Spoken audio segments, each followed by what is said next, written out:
Good day and welcome to another edition of Citizens Movement Radio News. Today is the 5th of June 2025. I am Lincoln Mwanaga, ready to bring you the latest news and updates. Here are today's headlines on Citizens Movement Radio News. Government's lack of confidence in ZIG exposed as ZERA says ZIG use is suicidal. Return of community share ownership trust, another looting avenue for ZANU-PF bigwigs. Infant genocide in hospitals, Warisam says MP. Before we go into our detailed news, we have just received news that former Zambian President Edgar Lungu has died in South Africa, where he was receiving treatment for unspecified illness. He was 68 years old. May his soul rest in peace. Now let's delve into the detailed stories.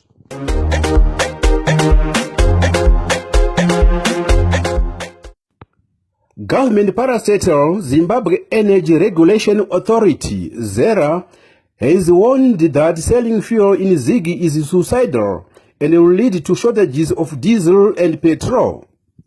Opposition MP Honorable Kobani Madzivanyika said the government lacks confidence in its own currents. He also said cartels that run the country's bulk fuel industry are taking money in US dollars from the treasury, so do not want to be paid in the useless ZIG currents. Let's get more details from Honorable Madzivanyika. The statement by the Zimbabwe Energy Regulatory Authority of Zimbabwe, ZERA, to the effect that the proposed decision by government to allow the sale of fuel locally using the local currency, which is the ZIG, is suicidal and will cause shortages. That statement by ZERA is an indictment to what we've been saying all along, that the local currency ZIG has failed. The local currency ZIG has failed fundamentally. It has only done well on the mouths of propagandists and those who are not using the ZIG. Let me highlight a few properties of money and compare it with and juxtapose it with the ZIG.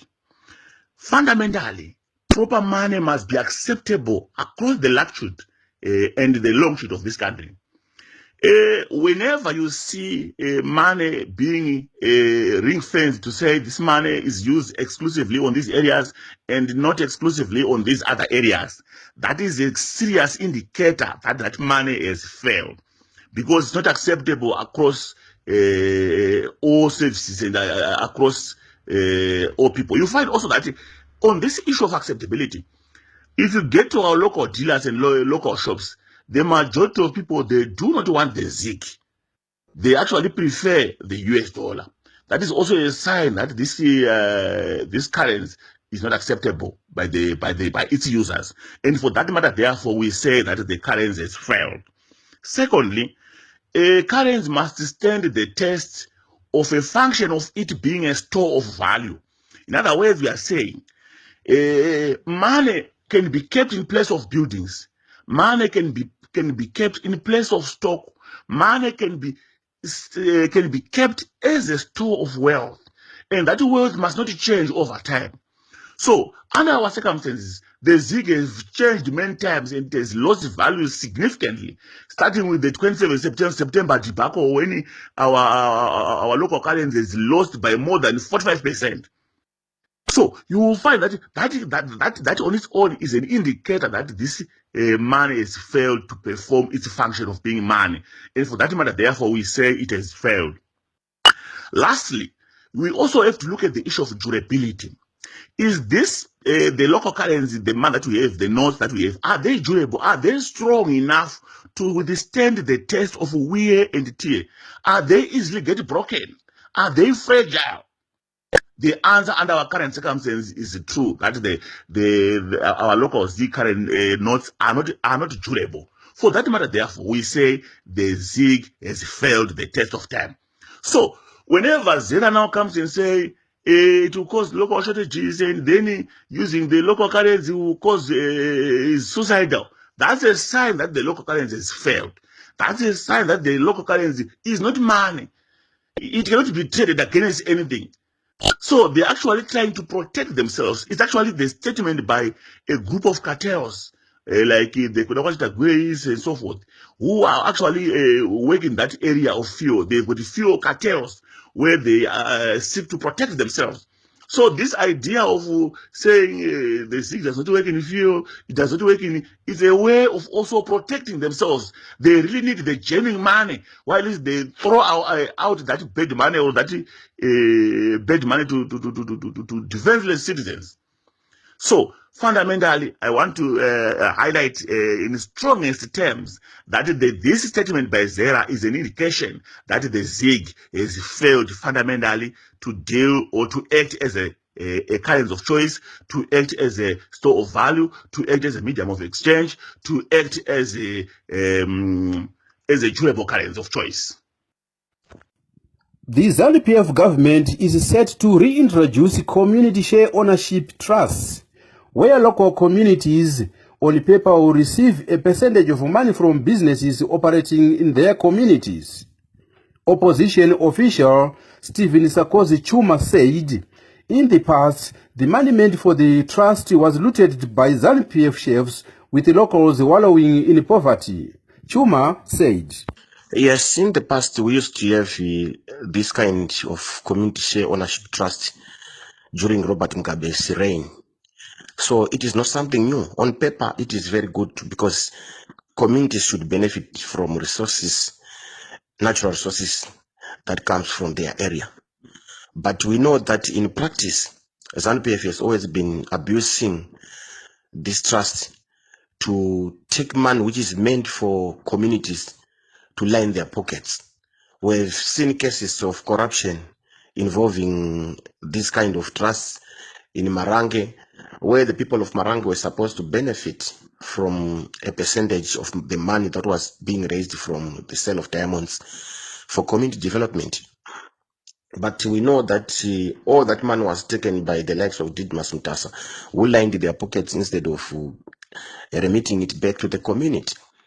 We have cases of Zimplants in Mondoro Nges, where the money was supposed to help the community of Mondoro, but that money, we know it was taken by ZANU-PF, and the communities remained wallowing in poverty. So we know that Emerson Mnangagwa's government is very corrupt, and when they come up with anything, it's meant to siphon, it's meant to steal again. So we are worried that the return of community share ownership trust, though a good idea, it is most likely to be abused by corrupt individuals to enrich themselves. So we call for a situation where these trusts are run by independent bodies, by independent people who are not partisan. Mashonaland West Women Proportional Representation Member of Parliament, Honorable Mutsamuro Mbedzi, said she is worried and concerned about the country's infant mortality rate, where 37 babies die per thousand.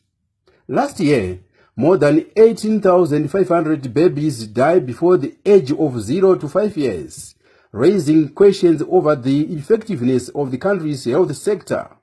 Let's hear Honorable Murombedzi speaking. It is really sad, and we cannot normalize losing 18,500 infants before their 5th birthday in 1 year. This is very sad, and it's not just a statistic, it's a national emergency, and our hospitals are turning into graveyards before our eyes, graveyards for our future. This is not just infant mortality, it is bordering on systemic neglect.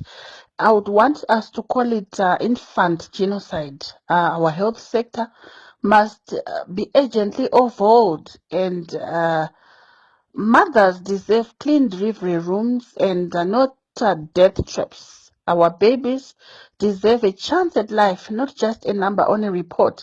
If you want to look closely on our constitution, the Constitution of Zimbabwe, it actually guarantees the right to health and life. Yet what we are seeing is the silent burial of that promise. The silent burial of that promise that is guaranteed in our constitution, one tiny coffin at a time. How do we explain to grieving mothers that their baby died because there was no incubator, there was no nurse on duty, there was no ambulance, or even to transfer them in time? This is failure. We are failing our mothers, we are failing our babies, and this is not fate. It is a failure of leadership, a failure of planning, a failure of budget priorities. We must declare infant mortality a national crisis. We must invest in maternal and neonatal care and equip our rural clinics and retain our skilled midwives. Every baby matter, every life counts, and until the system treats it that way, we'll keep demanding justice, not post-mortem. Former MP for Seke, Honorable Willard Madzimba Muto, has said the ideals of the liberation struggle can only be fulfilled if youths who constitute the majority of the population take ownership of the country's natural resources. Madzimba Muto said it is critical for young people to actively participate in mining, agriculture, and other critical sectors of the economy. Let's hear him speaking. Now, there is one common thread that you can trace of youths across the political divide, whether they associate with the ruling party, they associate with the opposition, or alternatively, they appear to be disinterested even in political issues. The one common thread you can trace is that young people in this country are relegated to the peripherals of the critical sectors of the economy. By sectors of the economy, I refer to agriculture, to mining, tourism, issues of manufacturing, exports and imports, etc., etc. And one of the main issues that we find is that there hasn't been any drive, energy, or even desire amongst young people to have an understanding, to have a knowledge, more so with respect to the opportunities that this country can offer. And I want to emphasize one of the main reasons, even speaking from those who are not aligned to the ruling party, has been the fact that ZANU-PF has successfully over the years managed to conflate the state and government apparatus. By this I mean they have painted a picture. They've owned the liberation struggle. They've owned the natural resources of this country. They've created an impression that without them or without their involvement, there is nothing that Zimbabweans can actually do. And as a result, many of our young people have developed serious hatred towards even critical sectors of the economy because of how ZANU-PF has pushed this propaganda of conflating state and government. And I want to emphasize that over the years, a government can be a government today, but tomorrow it will be a different game altogether. But the state has always been in existence and will remain in existence. And my appeal to young people is, notwithstanding the politics of the day, let's develop an interest.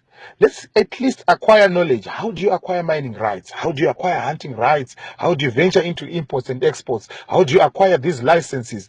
Let's escalate our discussion from the disintegrated systems that we find in our country to a point whereby we have young people saying, we have attempted to do A, B, C, D, but we are suffering, we are hitting this kind of stumbling blocks. Let's escalate the debate to that extent. But unfortunately, many have already closed their minds even to the powerful many opportunities that this country still has to offer. There are many people in this country who are in the critical sectors of the economy who are not aligned to either of the political parties. Ordinary citizens, non-aligned, who are making money, who are making ends, who are making a living out of exploitations of the natural resources that God has so blessed this country with. So this is the appeal that I want to give to young people. It is possible. It can be done. Let's have this kind of conversations. Let's interact over the critical sectors as to how we can practically be involved. There's a lot of rhetoric around about youth empowerment, about youth quota systems, but there isn't been the practical realization of those rhetoric aspects. In a bid to cling on power beyond 2028, ZANU-PF dictator Emmerson Mnangagwa is splashing unbudgeted funds on parallel structures under his so-called presidential schemes. Yesterday, Mnangagwa launched a group which he said is of children of war veterans and splashed $500,000 United States on the organization. A former ZANU-PF Youth League member, Munyaradzi Shoko, who founded the Children of Zimbabwe Liberation War Veterans Association, has accused ZANU-PF of dividing children of war veterans to push for Agenda 2030. Today is World Environment Day, a day marked to raise awareness about the need to protect our environment in the wake of climate change. In Zimbabwe, there are reports of an increase in cases of environmental pollution, mostly by Chinese companies mining on riverbeds and in national parks. There is currently a public outcry over a Chinese company that was granted mining rights on a conservancy in Hwange. Former opposition youth leader Obey Sitole, through his foundation, celebrated his birthday by donating sanitary ware to girls from a secondary school in his rural home in Hurungwe. Sitole said girls in most rural areas miss school during their menstrual cycle because of lack of sanitary pads. He called for the government to make sure that girls in school have free access to sanitary ware. ZANU-PF leader Emmerson Mnangagwa has today commissioned the controversy-ridden Geopomona Waste Management Plant owned by Delish Nguwaya and his family members. The commissioning comes in the wake of a public outcry by Harare residents who want the deal cancelled. Under the scandalous deal, Harare City Council will fork out a massive $160 million United States to Geopomona over 5 years for waste management. Let's take a look at our sports news. A Warriors developmental side started off their COSAFA campaign with a 0-0 draw against Mauritius. The Warriors had a goal by Tondoleko Singwenya, ruled out for offside in the first half. Mauritius thought they got a winner late in the second half, but the goal was ruled out following intervention of the video assistant referee, VAR, after a Mauritian player handled the ball in the build-up to the goal. In the same group, South Africa were beaten 1-0 by Mozambique. In a UEFA Nations League semi-final match played last night, Portugal edged Germany 2-1 to advance to the final. Florian Wirtz opened the scoring for the hosts before 2 goals in 5 minutes from Francisco Conceição and Cristiano Ronaldo sealed a comeback for Portugal. Ronaldo's goal took him to 137th in international matches. Tonight's other semi-final will see European champions Spain clash with France.